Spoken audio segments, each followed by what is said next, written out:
Hi, guys. Welcome to another Monday night study. We kind of stopped last week and did a study on the calendar for the Tekufa and a Q&A. But before that, we had been going through the book, The End Times by the Ancient Church Fathers. And the idea of studying early church history, or the most early church history, is to find people who were eyewitnesses of the apostles who studied under them. And then when you find out all of the basic doctrines that we question, if they talked about them, they all basically taught the same. And then you spread out from there. And then a couple of centuries later, somehow everything is garbled. So it's an interesting study to do that. So let's go ahead and start, and then we'll have a Q&A afterwards. So here's our table of contents. And you'll remember last time, well, when we first started out, we looked at just this introduction part. And we saw that there was quite a few early church fathers that taught a 6,000-year plan of God and then a millennial reign. So if you could figure out the original calendar, you would know approximately when the second coming would be, approximately when the first coming would be. And of course, Daniel tells you exactly when the first coming would be. But it's interesting to note that a lot of people say this. Now, that's got nothing to do with the rapture. We're talking about the calendar itself. And we talked about that, how in the first century, the coming of Jesus, he was born in 2 BC, died in 32 AD, church started in 32 AD. His ministry started in 28. Destruction of the Jerusalem temple was 70. The shutdown of the Essene temple was 73. The end of the age proper was 75. And the only thing that happened in 75 was the Yavne Council, where the Jews declared that from now on, temple sacrifice doesn't really matter. It's just doing good deeds. But then there was a comeback with the Bar Kokhba rebellion from 132 to 135, something like that. And then they were squashed. Whole nation was dissolved. So that whole set of prophecies is from 2 BC to 135 AD. So it's like 137 years covering that time period. We're interested in the death of the Messiah and the birth of the church, but there's a lot of other things. And so we're interested in the second coming, but connected with the second coming is the rapture, the tribulation period, the Antichrist, and then before that, the birth pangs and lots of things like that. So it's interesting to see that these guys believe the same way here. So basically, let me back up from that. I clicked on it and didn't mean to. Okay. So in here, then we looked at the first century church. Several people that taught about the rapture, the tribulation. Mainly, we focused on the idea of the premillennialism, the idea going along with that 6,000 years that the millennial reign is literal, and Jesus Christ will come back at his second coming and reign for a literal 1,000 years, and something else happens at the end. So not being amillennial or post-millennial, but pre.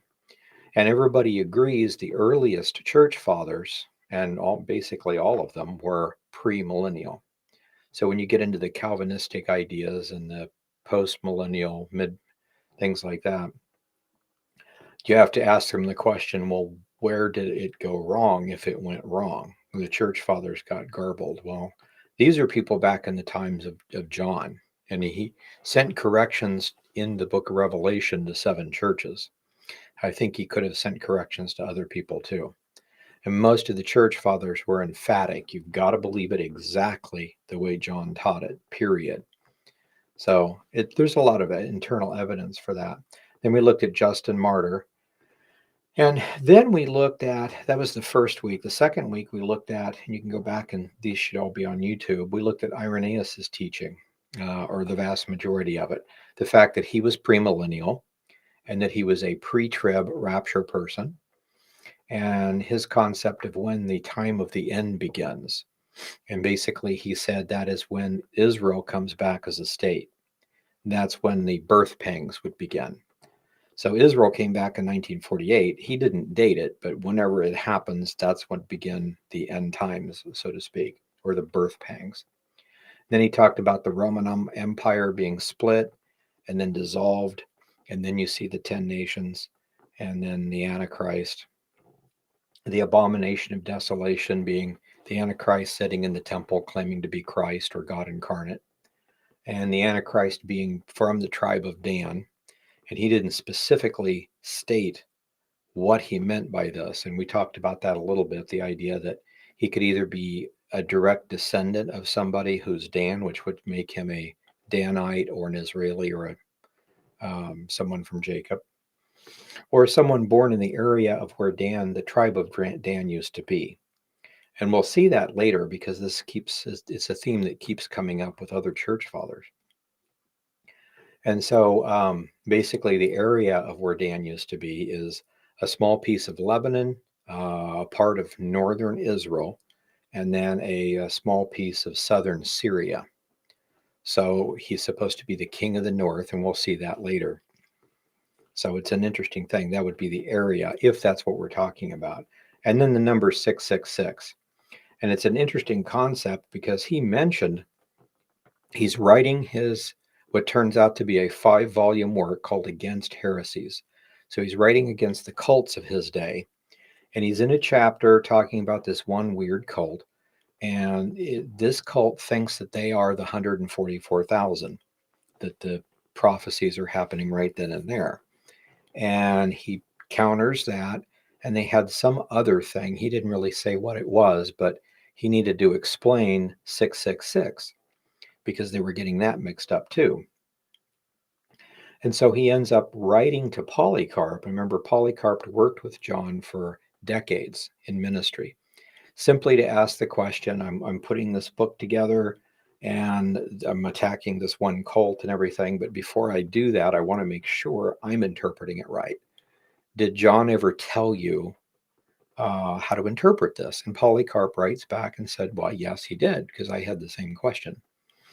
And so basically he said the number equals the name. And we talked about that the last time, like A would be 1, B is 2, G is 3, D is 4. They have the same character set for numbers and letters. So KEN, if you add those together, it'd be 72. So that kind of a thing, whatever the name is. And he goes on to talk about it. And he said the consensus is first the 10 nations would arise. So don't bother looking for anybody whose name equals 666. And he gave like 3 or 4 examples of people's names. So Nero is one, I think Ethenos and somebody else I vaguely remember reading. But the point is, several names do. So don't just assume if somebody's named Nero that he's the Antichrist. You wait for the 10 nations to arise. And then he doesn't explain what that is. It's just kind of common knowledge. We know what it is. It's the prophecy from Daniel. But we will see a little bit later on more information on that. And then we did a summary of his basic teachings from all of his writings. So there's not much there. Let's see here. The other thing, and as far as 666 goes, there is a manuscript or two that say the Antichrist's name is 616, or the number that equals his name. And Irenaeus actually addressed that, and he said it's a scribal error. We know the guy that did it. He's a good guy. It was a mistake. It should have never went out, but it did, and a lot of people started copying it. So if you find a manuscript that says 616 instead of 666, that's why. That's why it's really nice to have early church fathers, because I've seen Bibles where the footnote, it'll say some manuscripts say 616 and tell the rest of the story if you're going to mention it, but they don't do that. So anyway, so that's where we ended up. And then today we want to look at Ephrem. Ephrem is a guy in the 4th century, actually, 300s. And he wrote a book called The End Times. And so we'll go through some of his stuff. This is also a book called Pseudo Ephrem. And it's called pseudo not because it's fake, but we've got 2 church fathers that say this particular work was written by Ephrem the Syrian. Okay. And then 1 church father that says it was written by Isidore of Seville.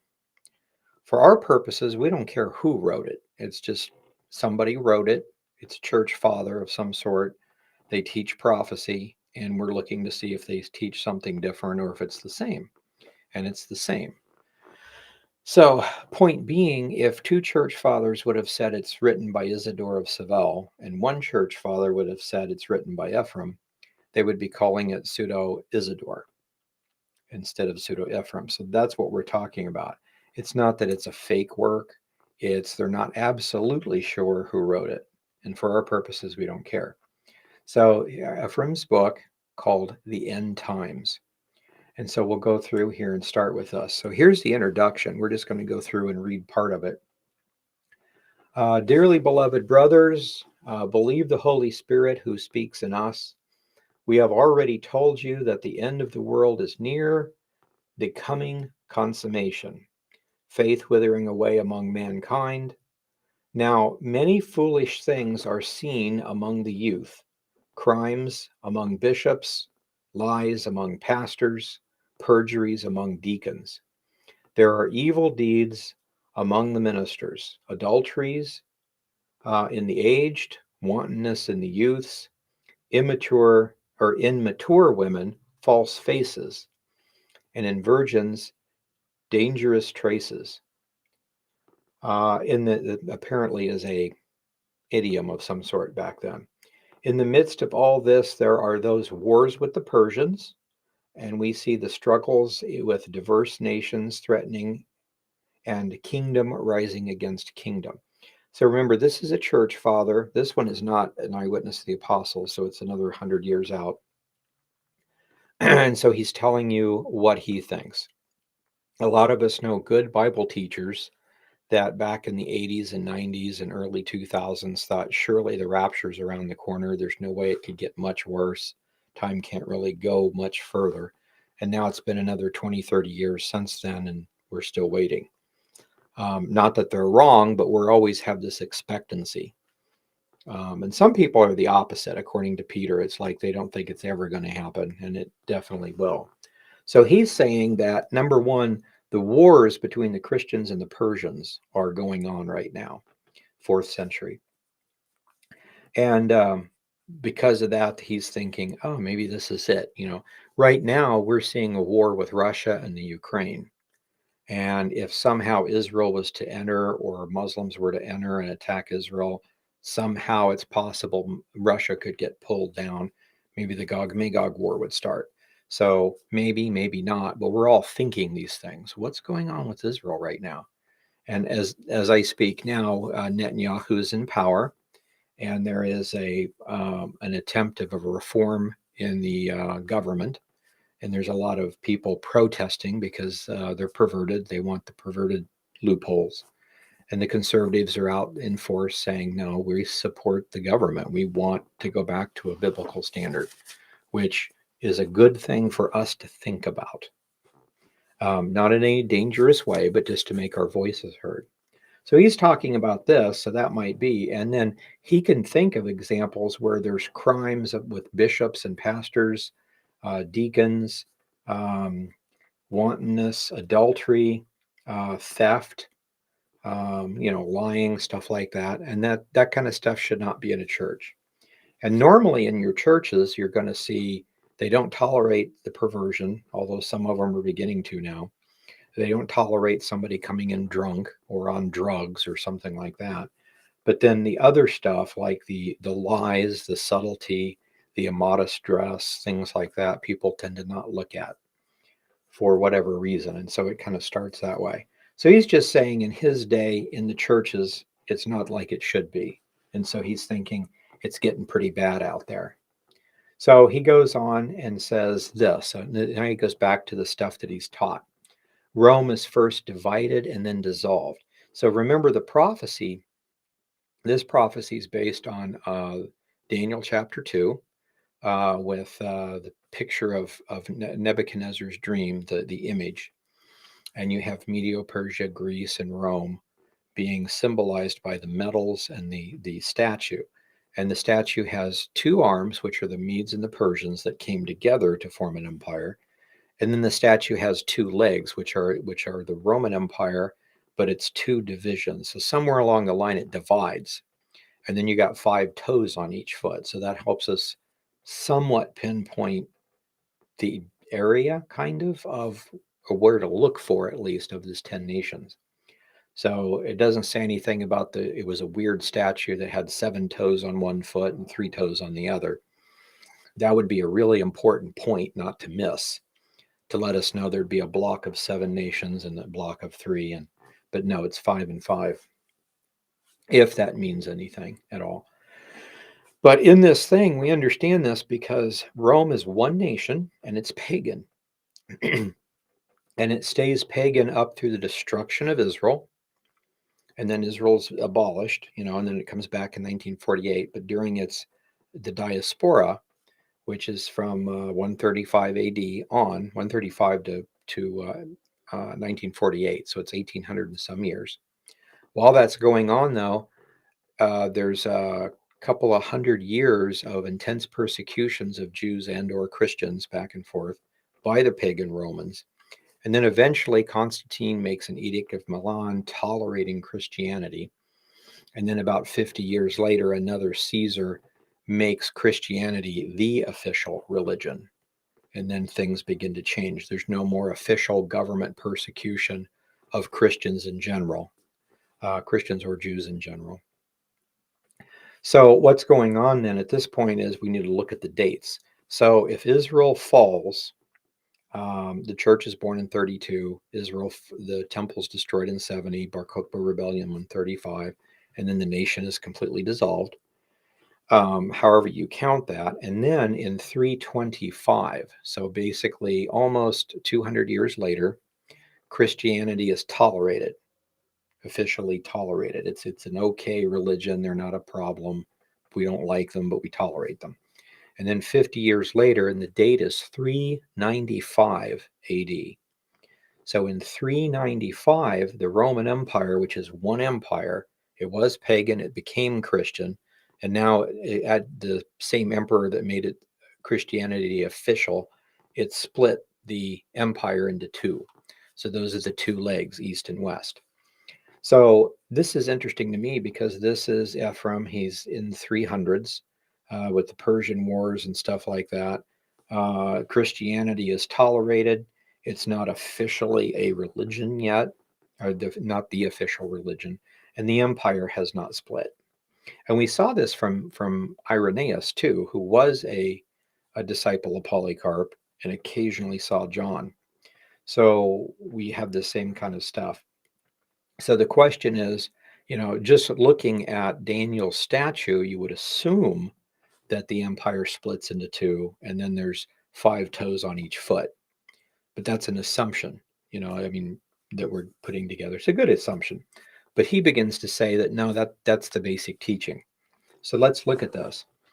He says when the Roman Empire, and of course at this point it's pagan, tolerating Christians, when the Roman Empire begins to be consumed by the sword, so there's going to be some sort of civil war or attack, and it falls. Usually that's attack on the outside. The coming of the evil one is at hand. So again, he understands the prophecies, and he's thinking the rapture and the Antichrist and everything is going to happen right now in my time period. So what he's thinking is you've got a Roman Empire and you've got the Persians coming in. The Persians are probably going to destroy the empire and then, split it. And so we're probably at the end times now, is what he's thinking. So the thing I want to pull away from this is that he's not 100% accurate. He's guessing just like we do. My parents, I remember in the 80s when I was in high school, said, oh man, it can't get much worse than this. And it's gotten a lot worse than that. And it's been, 30 years or better. So he's doing the same thing. So just because he's saying that doesn't mean it's true, but what he's basing it on. So the first point is that Rome is divided somewhere along the line. He says it's necessary that the world come to an end after the completion of the Roman Empire. Well, we understand that Rome falls, and then out of what used to be Rome comes these 10 nations. And in the days of those 10 kings, the Antichrist reigns. And the Antichrist reigns for 7 years. There's a 7-year tribulation. He rules supreme for the last 3.5 of it. and Messiah comes back and creates a second coming and creates a millennial reign. So yeah, it is necessary the Roman Empire falls. So with our understanding of prophecy, if the Roman Empire was still here, we'd be thinking, yeah, maybe it's going to be a while. In those days, two brothers will come to the Roman Empire who will rule with one mind, but because one will surpass the other, there will be a schism or schism between them. And the adversary will be loosed and stir up hatred between the Persian and the Roman empires. Now, Rome was never able to conquer Persia, or at that time it was called Parthia, the Parthian Empire. But it's interesting, he's saying that two brothers will arise. Now, what we don't know yet, we know from history, but what he doesn't know yet is that later on in time, in 395, the Caesar that actually makes Christianity an official religion, he decides the kingdom is too big to be ruled by one person, so he splits the rule into two. And he moves the headquarters to Constantinople, creates Constantinople. Now it's called, that headed the Byzantium Empire for well over 1,000 years. So that's going on, or will go on.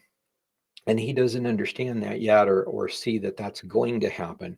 But it happens because when the Caesar splits the two, he gives one segment, which is old Rome with the Western Empire, to one son, and the new Greek Empire to the other son from Byzantium. And they rule peacefully together. But one surpasses the other. I mean, Rome ends up falling in the next 150 years, or 100 and some years. The Byzantium Empire goes on for another 1,000 years after that. So that actually takes place. But it's interesting because he doesn't know this. He's not a prophet. So the point is, he's getting this from somewhere. And you can see some of this from Daniel chapter 2 and chapter 9, but you don't see all of it. The two brothers, that's pretty interesting. I think he's getting that from the Ezra Apocalypse, which is part of the King James 1611. But it may be other places. So anyway, let's go on. In those days, many will rise up against Rome, and the Jewish people will be her adversaries. Now, this is interesting because we're not talking about when Rome destroyed Israel, because in his day, that's several hundred years ago, and there's no Israel left, and there's no Jews to come together to create an army to attack Rome or anything like that. So we're talking about in the last days. Well, for that to happen, apparently Israel has to be reconstituted. So that's interesting. So he understands that's going to happen sometime. In those days, many will rise up against Rome, but the Jewish people will be her adversaries. These will be, or there will be stirrings of nations and evil reports, pestilences, famines, earthquakes in various places. He's talking about what Jesus said about Matthew 24. All nations will receive captives. So there's some sort of expulsion or something, and there's a refugee problem. There will be wars and rumors of wars. From the rising to the setting of the sun, the sword will devour much, much bloodshed. Well, we see that in Revelation 2, so that's not necessarily new as far as our understanding, but at least he's picturing it literally. So you can get from this, he's very clearly a premillennial person. Nothing about the rapture yet, but that concept and a big war. Times will be so dangerous that in fear and trembling, they will not put or permit thoughts of better things, because many will be the oppressors and the desolations of regions that are to come. So there's lots of different wars. So, and then he basically says, same thing Peter says, if we know what's coming, that should make us focus on being godly or holy. Therefore, my brothers, we should thoroughly understand what is imminent and overhanging. Already we have hunger and plagues and violent movement of nations. So this is in his day. He's seeing some of that. Wonder what he would think with the swarm earthquakes that we have now. So, just an interesting thought. And signs which have been predicted by the Lord, these have already been fulfilled. Nothing else remains. Well, again, yeah, they've been going on, but they've been increasingly getting worse and worse. Except, of course, for the advent of the wicked one. The Antichrist hasn't come yet, he says. After the completion, the wicked one will come after the completion of the Roman kingdom. And we understand that from Daniel. Why then are we so focused with worldly business, our minds so fixed on worldly desires and the anxieties of the ages? Shouldn't we reject every care of earthly actions and prepare ourselves to meet the Lord Jesus or the Lord Christ, so that he may draw us from the confusion which overwhelms the world? Now, that's just the way it's translated, but drawing us up out of the world is a rapture. So we need to be ready for that. Now, he doesn't say pre, mid, or post, but it's just a comment at this point. Um, Dearest brothers, the coming of our Lord is nigh, because the end of the world is at hand. It is the very last time. Or will you not believe unless you see it with your own eyes? Do not let the prophet's saying be fulfilled among you, where he declares, Woe to those who desire to see the day of the Lord. And that's a quote from Amos. So he basically is saying the same thing. And this is much more relevant in our day. It wasn't in his day. He thought it was happening. But we should be holy and we should start focusing on things. Not saying that you shouldn't put money away for something that might happen, but we don't need to be, trying to take over the world, do everything great. The Lord is coming soon, definitely in our lifetime rather than his, or we're much closer to that. We also don't want to be the kind of person that just drops everything and goes and sits under a tree and does nothing. We need to be working on getting people saved. Okay, so next point. So far, he's just said that there's a 10-nation confederacy, well, the division of the Roman Empire. So, the rapture itself. For all the saints and the elect of God are gathered prior to the tribulation that is to come and are taken to the Lord. I'm not sure how that could get any clearer. I think one thing you could possibly do is say, okay, no post-trib, but before the great tribulation, that's that last half. So we're either mid or pre, that kind of thing. And sometimes they will talk about there's the tribulation period, which is very clearly a 7-year period. The last 3.5 years are called the Great Tribulation period. And so I would draw your attention to the fact that it doesn't say the Great Tribulation or the second half or that worst part or anything like that, just the tribulation period. We know that from Daniel 9 to be a 7-year period. So that's the only possible argument, but he makes it clear later. Anyway, so point being, the saints of the Lord, if you believe in Jesus Christ, you are a saint. We're not talking about if somebody votes you in or anything. If you believe in the Lord, you're a Christian, you go in the rapture. The elect and the elect of God, the saints and the elect, are gathered prior to the tribulation that is to come, in his day and in ours both, that future tribulation period, and taken to the Lord, lest they see the confusion or that bad tribulation part, which will overwhelm the world because of our sins. It's because of our sins that we have all these problems. So, dear brothers, it is the 11th hour, 12 being midnight when, the Lord comes, that kind of a thing. It's 5 minutes to midnight. The end of the world comes as a harvest, and the angels armed and prepared hold the sickles in their hands. He's talking about Revelation.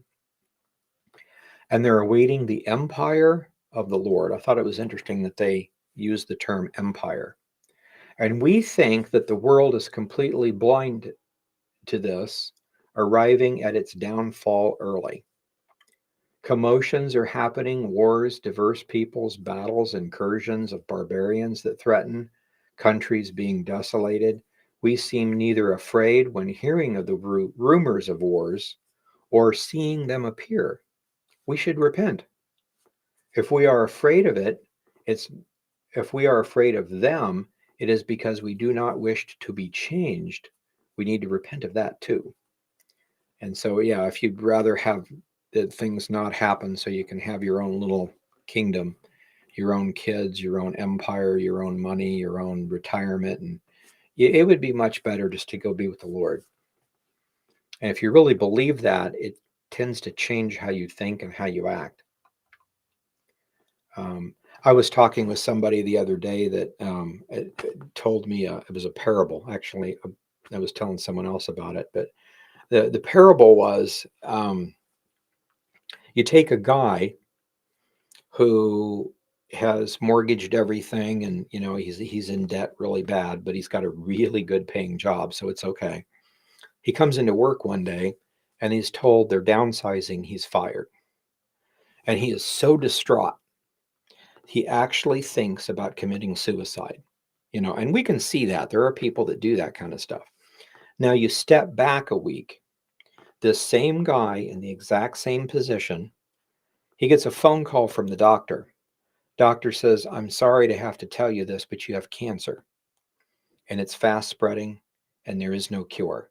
You have about a month, maybe a month and a half to live. You better get your affairs in order.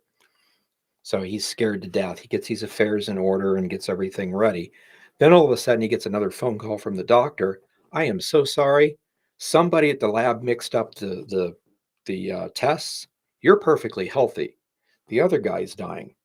Our we apologize, didn't mean, but that's what happens. So then he is so overjoyed that he's not dying. This is great. Then at that second, he gets the news, oh, we're downsizing, you're fired. And his attitude is like, okay, I can get another job. I'm gonna live, you know. And so it's interesting, you take that parable, look at that whole thing. It's the exact same situation, but because he's having a certain day, he's actually thinking of committing suicide. And in another situation, he could care less because he's blessed. And so that's the kind of thing that we need to do. We need to be thinking about the Lord and how blessed we are. So, anyway, the next chapter here, it's the desert people become senseless.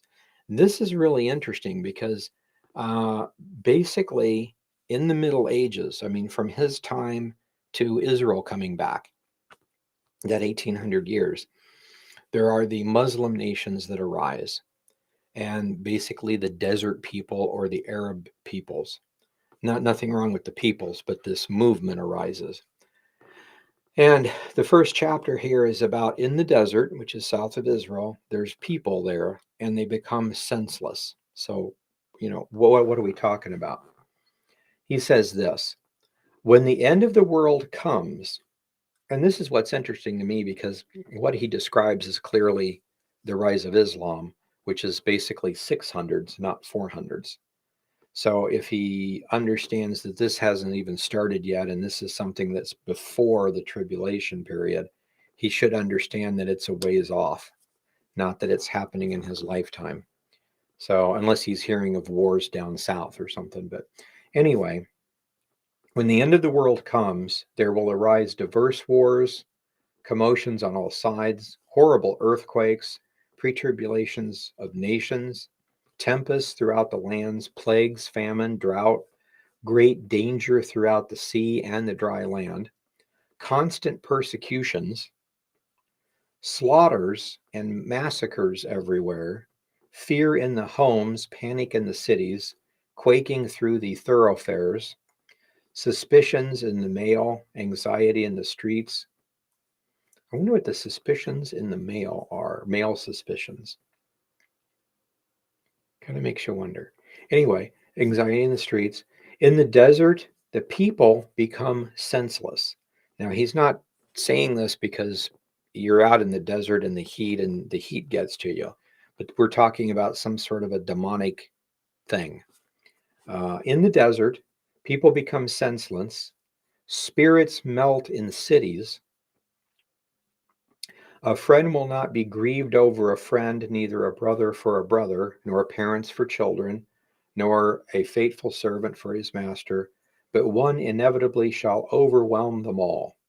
Neither is anyone able to be recovered at that time. If we're talking about the mark of the beast, that kind of definitely makes sense. Who has not, or okay, no one will be recovered at that time who has not been made completely aware of the coming danger, but all people who have been constricted by fear are consumed because of the overhanging evils. So, what he's saying here is if you and I understand how bad it gets and the pieces that lead up to it, and you see two or three pieces, but you're not quite there yet, then the rapture could be at any time or a little bit off, a little bit further, I mean. But still, you see some things happening, you know the prophecies are real. So if it were to happen really hard, hit hard right now, yeah, where I live, there could be persecutions, there could be earthquakes, there could be, because that's supposed to happen everywhere. Are we kind of prepared for it? Not talking about prepping so much, but it's just, that kind of thing. In the meantime, are we living holy lives? Are we witnessing for the Lord? Okay, so the desert people become senseless, and the people in the cities, their hearts melt for some reason. Next chapter, he talks about the worthless nations. Now, later on, we will see Hippolytus talk about this prophecy and call them by a different name. He calls them the dragon nations. It's a religious type thing that arises. And of course, in the Bible, dragon is Satan. So it's a satanic, non Christian type thing. Anyway, so senseless desert peoples, worthless nations may or may not be the same, but he says, whenever therefore the earth is agitated by great nations or by the nations, people will hide themselves from the wars in the mountains and the rocks, and in the caves and caverns of the earth, by the graves and memorials of the dead. Somewhere where people probably wouldn't go to see you or anything, somewhere where you can hide. And they will waste away gradually by fear. They will draw breath because there is no place to flee, but there will be a concession and an intolerable pressure. When you're so angry or so scared or so depressed or whatever, you're just, it's that kind of situation. That's going to kill you in and of itself. Um, those that are in the east will flee to the west, and those that are in the west will flee to the east. And there's not a safe place anywhere because the world will be overwhelmed by worthless nations. Now, my first thought is a lot of nations that used to be godly aren't anymore. We had the Byzantine Empire, which was Christian. Rome fell. The Byzantine Empire lasted another 1,000 years. It finally fell to the Ottoman Turks in 1453. And slowly, all of those nations began to become around. Lebanon, at one point, for the longest time during the time of the empire, for the 1,000 years, it was like 98% Christian. And now it's mainly Muslim, and the Muslim factions try to kill each other, and there's constant wars, Hamas and all that stuff. So it's interesting what it used to be like. A lot of us don't even know about it because we're not even 100 years old, not even 50, some of us. But hundreds of years ago, things were vastly different.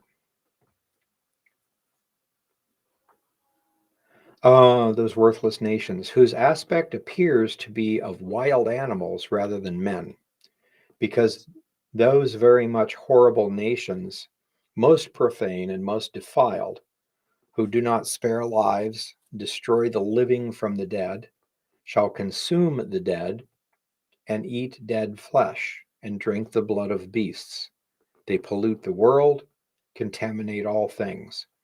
So, part of this weird wickedness is cannibalism and eating dead flesh and drinking the blood of beasts. I'm reminded today that there's a movement that is trying to get everybody to eat bugs. be better for the environment type thing. And no, thank you. But anyway, no one who's able to resist them that is not there. There's no one there to be able to resist them. In those days, people shall not be buried, neither Christian, nor heretic, nor Jew, nor pagan, because of the fear and the dread of the one who buries them, because all people will be fleeing. They will be ignored. We see that in the Old Testament. Remember, they were starting to bury this one guy, and the army was coming, so they just threw it on a grave and left. Happens to fall on Elijah's grave, and so the guy resurrects. So anyway, that stuff happens. So the origin of those 10 nations he's going to talk about now. So there's senseless desert nations, there are worthless nations, and then there are specifically 10 nations. Whenever the days of those times of those nations have been fulfilled, after they have destroyed the earth, and the word for earth, I mean, I don't know what he's using here. It would be Greek, but it's based on an Old Testament prophecy. So the word for earth is eretz, and it can mean earth like the entire globe, the entire planet. It can mean the land of Israel, the earth of Israel, or the United States as an earth. My backyard is my earth. So it depends on what we're talking about. Could be the entire globe, or we're talking about destroying the nation of Israel, or several nations are completely obliterated, or the known world, that kind of thing. Anyway, not sure what it means exactly, but they destroy a lot. After that, it shall rest. But first, before that end time comes and all that horrible stuff happens, the Roman kingdom is removed from everyday life. No more Roman Empire. Even the split, there's a split between the two and the Byzantine. So the Roman Empire is removed from everyday life, and the empire of the Christians is handed down by God. The end comes when the prophecy of the Roman kingdom begins to be fulfilled, the prophecy of all denominations, or dominions rather, and powers. So I'm not sure exactly what he's saying here. He could be saying a couple of different things. After the empire is destroyed and the 10 nations and the Antichrist will have a Christian nation, millennial reign. That's a possibility. He also could be talking about when the Roman Empire is removed from everyday life, Rome, Italy. So the Western Roman Empire, it's split and it falls. And then there's only a Byzantine Empire left, which is a Christian empire, at least in name. They both were at that point. They were pagan, they became Christian, then they split in the East and West. But that happened. So he's saying the same thing. Again, the idea that the Roman Empire splits into two. So it's really important that we understand this. Western Rome fell in 476. Byzantine Empire fell 1,000 years later, 1453. And that's the Christian part fell. And what happens is the Ottoman Empire takes over and basically just continues the tradition of an empire. So the thing we got to remember is that the Roman Empire was based in Rome, and it was Roman, and it was pagan. Then it's based in Rome, and it's Christian. I mean, the religion changed, but other than that, nothing changed. Then it split into East and West, and Western Rome fell, and the Christian Eastern Kingdom continued for 1,000 years, and then it fell to others. There were many people that came in and conquered and became the new Caesar, that kind of thing. Well, this new Caesar happens to be Muslim rather than Christian. So the religion changed. It went from pagan to Christian to Muslim. So in a sense, you could say that the Roman Empire, and I'm not sure how to do this exactly, but the Roman Empire didn't end in 1453. It actually ended with the destruction of the empire in 1917, World War I. And then, of course, it was trying to be revived, and which is why we had World War II. So you could possibly say the empire was still around or dying, trying to come back in 1948. or 45 rather, 38 to 45, World War II. And then if it is connected with Russia, and we see this all over, that Russia then claims that the Tsar, all the Tsar, and he didn't have any sons, they're all killed, and then the Ottomans took over, so it's a new dynasty. But they try to say, and this may or may not be correct, that the Tsar had daughters. Those daughters came and intermarried in the king line of Russia. And after that, Russians started calling their emperors czars. So Caesar is a Roman term, czar is Russian for Caesar, like Kaiser is German for Caesar. So each of these groups claim to be direct descendants, either biologically or politically, or have the power of to continue the empire. So the Russian Orthodox Church has always believed that when the Byzantine Empire fell, it came to them to pick up the mantle, so to speak, to continue the empire. And the empire continued with all the czars until the same date, 1917. So in 1917, the Tsar Empire fell, the Kaiser Empire fell, and the Ottoman Empire, which was the Muslim continuation of that part of the empire, fell. And in the Israel apocalypse, we have the prophecy of Rome splitting into three heads, which very well could be what we're talking about. So if Russia is still part, it represents the empire, and it's not over here in the United States, but neither was Rome or anything else over here. But if it still is, then we haven't seen the end of the empire yet. And Russia expands. Right now, they're doing a war with Ukraine. And I'm not for or against anything. I'm just taking this situation and then putting it in Bible prophecy. There's a time when they come down and attack Israel. So you could say they're so preoccupied and spending so much money in this particular war. Right now, they're not even going to think about attacking Israel. Or you could say the war might actually draw them down. So it could go either way.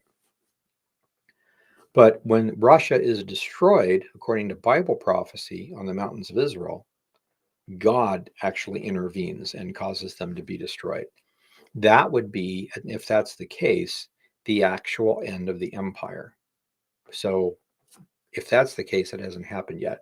So if we extrapolate that further, when Russia, China, United States, and then maybe Britain or Europe or whatever are the major powers. But if Russia's out of the picture, even for a short time, it causes a vacuum of power, and new nations or nations in the area will rise up and try to make a new United Nation type thing for them. That's probably the rise of the 10 nations. And we need to understand 5 toes on the Eastern Empire and 5 toes on the Western Empire to try to figure those out. So anyway, we'll go ahead and stop there for tonight because I've been yakking for about an hour. But other things that he talks about, the Antichrist being from the tribe of Dan, the origin of the Antichrist, where he's actually born, comes from, that kind of stuff.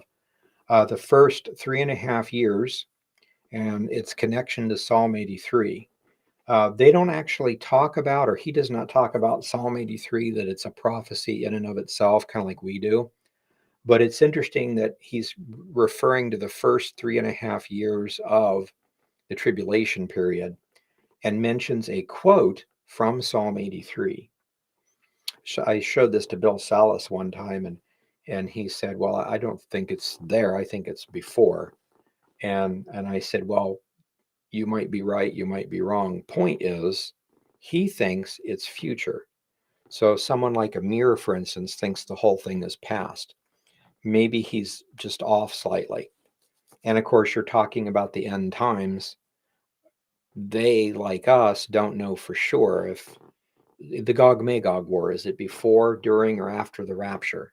Psalm 83 war, if it's a separate thing, is it before, during, or after the Magog war? We don't know. There's just these prophecies, and we're trying to put them together. And maybe he knows something that we don't. But it's interesting that he mentions Psalm 83, or quotes it actually. And then he talks about the second 3.5 years of that tribulation, Enoch and Elijah, and then the second coming itself. And let's look real quick at the summary, notable points here. So let's see here. He does make an interesting point. He connects Daniel's prophecy of the Antichrist. We just kind of skipped over that part, but the prophecy about the Antichrist not regarding the desire of women. And we try to think, what would that mean? There's a lot of different theories on it. But he ties that together with the restitution of mandatory circumcision laws in Israel. And I wrote that because that was my understanding at the time when I wrote the book. He basically just says the return of circumcision. Since then, since we wrote the book, looking at what's happened in the last 5 or 10 years, and I still don't know how in the world he gets the desire of women and circumcision the same thing. So I don't know. He doesn't explain it. He just says it's a rise of circumcision. My thought is Muslims have always circumcised and Jews have always circumcised, and we never have because it's forbidden by Paul. And then in the United States, in the last 50 years, they started circumcising just because they believed it was healthier. So that doesn't count as that kind of circumcision. So, but with a lot of people still practicing it, how does it come back if it hasn't really left? These are prophecies for Israel, not for us. So my thought is, what if he doesn't mean circumcision proper, but the party of the circumcision returns? For the longest time, we didn't have any problem with Judaizers. And then now all of a sudden we have the hyper Hebrew roots groups rising up. That could be, and I don't know what that would have to do with the Antichrist either, but it's an interesting thing that's actually happening. Anyway, his basic timeline is the nation of Israel is dissolved. That was 132. Roman Empire divided. That was 395 BC, or AD rather. Everything's AD. The Christian Byzantine Empire forms that same year. Western Empire dissolved, 476. The Byzantine Persian Wars, 600s. The Christian Byzantine Empire is overtaken. And notice this. There were skirmishes possibly between Byzantium and the Persian, but the wars were in the 600s. He's writing this in the 4s. So again, it's not that he's a prophet, but he's accurately interpreting a scripture. What he based it on, I'm not sure, but that's really interesting.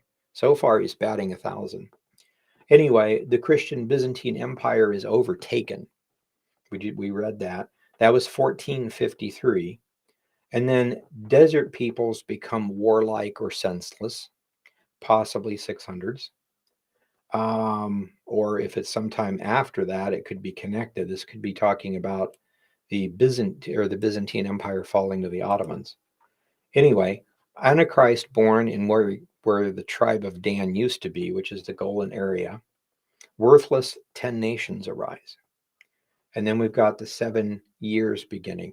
Now, this, I'm not saying this is 100% accurate, but this is his teaching on it. And it's interesting that everything that we can check that's historical seems to be accurate. So the other stuff, and some of the stuff, I'm not sure what he means, but there will be a rapture of the church. Remember, he said before the tribulation begins, will be caught up and gathered to the Lord to escape the confusion that's coming. So definitely a pre-trib guy. Just like Irenaeus, we saw in the previous study, and we'll see Hippolytus and the other guys also say the same thing. Antichrist appeases the Jews by reinstating circumcision. That's his idea. And I don't know if we're talking about the party of the circumcision. At that time, we had Sicarii zealots. So is he going to like revive not necessarily the doctrine, but the Sadducee way of life, the assassinations and, that kind of stuff? The Antichrist wars, people hide in the rocks.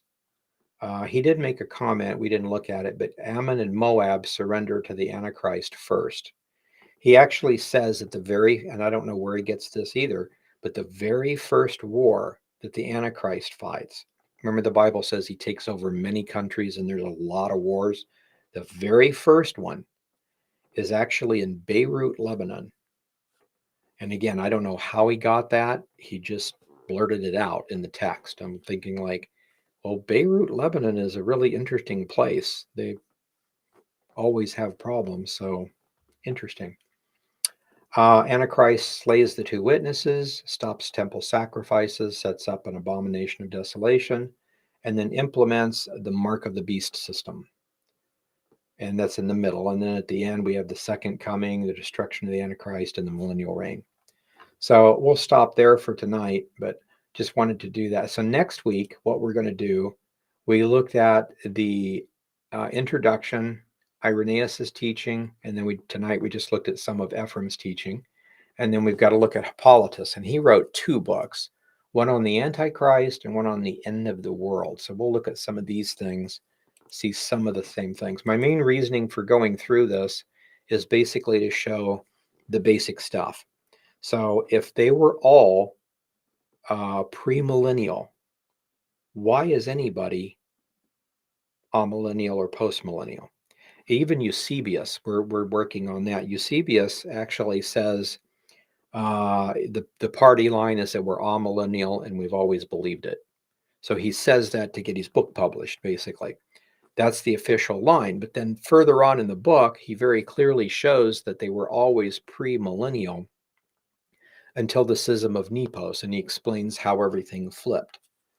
And so it's really interesting to see that. So, but anyway, everybody's premillennial, and most of these guys are pre-trib.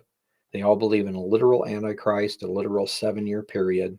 Very, very straightforward. So if we can look at these and go forward and know that we know in the near future there's going to be a rise of 10 nations and a fall of the Roman Empire if it's not already fallen, something to look at. And there's going to be a 7-year period, a pre-trib rapture, premillennial, a second coming, and then a millennial reign, just a basic outline.